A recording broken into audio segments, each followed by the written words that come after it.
नमस्कार विद्यार्थी मित्रांनो, मी सायनाथ गंदिगुडे एस जी अकॅडमीमध्ये तुमचं स्वागत करतो.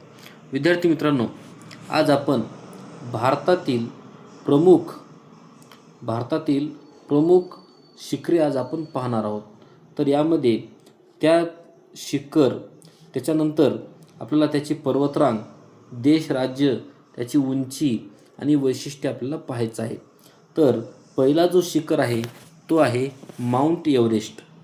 आता पहिल्या शिखराचं नाव आहे माउंट एव्हरेस्ट. तर याची जे पर्वतरांग आहे तो आहे नेपाळ हिमालय. आणि लक्षात घ्या, हा जो पर्वतरांग आहे माउंट एव्हरेस्ट तो नेपाळ या देशामध्ये आहे आणि त्याची उंची आहे 8,848 मीटर. आणि याचं वैशिष्ट्य आहे जगातील सर्वोच्च पर्वत शिखर म्हणून माउंट एव्हरेस्ट या शिखराला ओळखलं जाते. त्यानंतर आता दुसरा जो शिखर आहे तो दुसरा शिखर आहे K2. त्याच K2 शिखराला गॉडविन ऑस्टिन असं म्हणलं जाते. आता याची जे पर्वतरांग आहे ते आहे काश्मीर हिमालय आणि याला ट्रान्स हिमालयात सुद्धा म्हणलं जाते. आणि हा जो शिखर आहे तो आहे भारत देशामध्ये आणि याची उंची आहे 8,611 मीटर. आणि याचं वैशिष्ट्य आहे, लक्षात घ्या, भारतात सर्वोच्च व जगातील दुसऱ्या क्रमांकाचे शिखर म्हणून K2 किंवा गॉडविन ऑस्टिन या शिखराला ओळखलं जाते. त्यानंतर आपल्याला तिसरा जो शिखर आहे तो आहे नंदादेवी.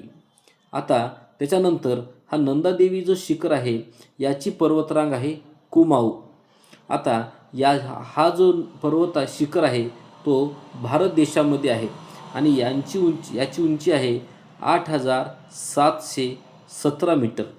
तर आणि याचं वैशिष्ट्य असं आहे की कुमाऊतील उत्तराखंड म्हणजे सर्वोच्च शिखर म्हणून त्याला ओळखलं जाते.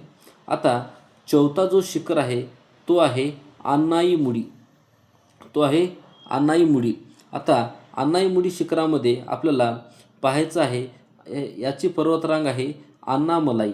आणि आता त्याच्यानंतर आपल्याला अन्नाईमलाई पर्वत आणि याचं जे आहे तो आहे केरळ राज्यामध्ये आणि याची उंची आहे 2,695 मीटर. आणि लक्षात घ्या, याचं म्हणजे दक्षिण भारतातील सर्वोच्च शिखर म्हणून त्याचं वैशिष्ट्य आहे. आता यानंतर आपल्याला पाहायचं आहे आपल्याला दोडा बेट्टा. आता दोडा बेट्टा जो शिखर आहे त्याची पर्वतरांग आहे निलगिरी पर्वतरांग. आणि यांचं हे जे निलगिरी पर्वत आहे ती आहे तामिळनाडू राज्यात आणि याची उंची आहे 2,637 मीटर. आणि याचं वैशिष्ट्य आहे निलगिरीतील सर्वोच्च शिखर म्हणून या दोडा बेट्टा शिखराला ओळखलं जाते. त्यानंतर आता आपल्याला परिचय असलेला एक शिखर आहे तो आहे कळसुबाईचे शिखर. आता कळसुबाईच्या शिखरामध्ये लक्षात घ्या, याची जे पर्वतरांग आहे ती आहे उत्तर सह्याद्री. आता त्याचं जे राज्य आहे तो महाराष्ट्र राज्यामध्ये आहे. कळसुबाईचे शिखर याची उंची आहे 1,646 मीटर. त्यानंतर आता महाराष्ट्र सह्याद्रीतील सर्वोच्च शिखर म्हणून या कळसुबाईच्या शिखराला ओळखलं जाते. त्यानंतर आता गुरु शिखर म्हणून एक आहे. आता या गुरु शिखराची जे पर्वतरांग आहे ती आहे आरवली पर्वत. आता त्याच्यानंतर लक्षात घ्या, आरवली पर्वत याचे जे स्थान आहे हे राजस्थान या राज्यामध्ये आहे आणि याची उंची आहे 1,722 मीटर. आणि आरवलीतील सर्वोच्च शिखर म्हणून याला ओळखलं जाते. त्यानंतर आता आपल्याला पाहायचं आहे धूपगड. आता धूपगडचं जे पर्वतरांग आहे ते आहे सातपुडा पर्वत.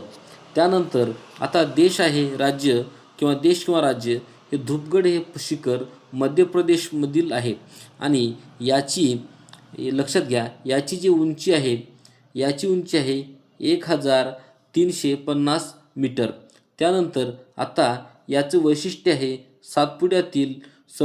सातपुड्यातील म्हणजे भारतातील सर्वोच्च शिखर म्हणून त्याला ओळखलं जाते. त्यानंतर आपल्याला आहे अस्तंबा. आता अस्तंबा नावाचं जे शिखर आहे ते आहे सातपुडा पर्वतरांगेमध्ये आणि हे अस्तंबा नावाचं शिखर महाराष्ट्र राज्यामध्ये आहे. त्याची उंची आहे 1,325 मीटर आणि याचं वैशिष्ट्य आहे महाराष्ट्र सातपुड्यातील सर्वोच्च शिखर म्हणून त्याला ओळखलं जाते. आता त्याच्यानंतर आता आपल्याला पाहायचं आहे सारामती. आता सारामती जो शिखर आहे याची जी रांग आहे ती आहे नागा टेकड्या. आता त्यालाच आपण पूर्वांचल म्हणतो आणि याचं राज्य आहे नागालँड. आता मला सांगा याची उंची किती आहे? तर याची उंची आहे 3826 मीटर.